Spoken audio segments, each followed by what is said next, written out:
Tablet Panadol was bended from last 7 years مل رہی تھی؟ نہیں مل رہی تھی. پچھلے کچھ عرصہ بند ہوئی تھی. جی ہوئی. اب جب ڈاکٹروں سے بخار نہیں اترا تو سر لے آئے مارکیٹ میں. ہم تو گئے. کا بخار باعث رحمت ہے یا باعث زحمت؟ بخار باعث رحمت ہے.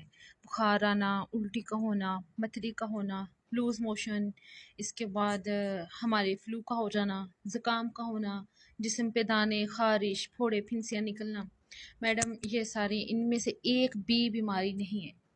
ان میں سے ایک بھی بیماری نہیں ہے. آپ حیران ہو جائیں گی کہ یہ ساری تو بیماریاں ہیں.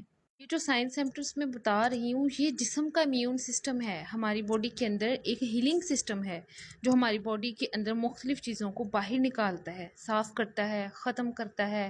الٹی، جس کو آپ الٹی کہتے ہیں، لوگ کہتے ہیں نا کہ کیا کھایا ہے، الٹی آئی ہے، کیا کھایا ہے، کچھ کھایا ہوگا تو وہ بتاتے ہیں ہاں جی کھایا تھا، چلو اچھا ہی ہوا زہر نکل گیا. ورنہ یہ زہر پتہ نہیں تمہارے جسم میں کیا کرتا.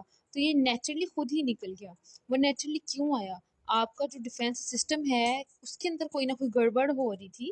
اس نے کہا کہ یہ آگے پھیلے گا، پرابلم کرے گا، بہت سے مسئلے کرے گا. اس نے جسم نے اٹھا کے باہر پھینک دیا ڈیفینس سسٹم نے. طرح لوز موشن آ رہی ہیں تو آپ کے جسم کا گند نکل رہا ہے، نکلنے دو.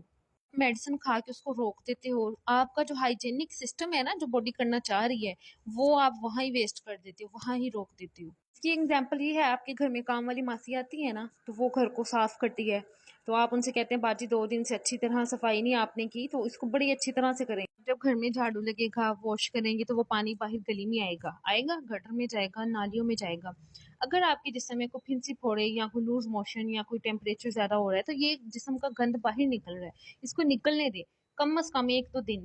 اس کے بعد اگر آپ کو لگ رہا ہے 3 ہفتوں سے زیادہ معاملہ جا رہا ہے تو آپ میڈیکیشن کر لیں، کوئی ایشو نہیں ہے، لیکن پہلے 1-2 دن جسم کو اپنے نارمل روٹین کے حساب سے ہونے دیں.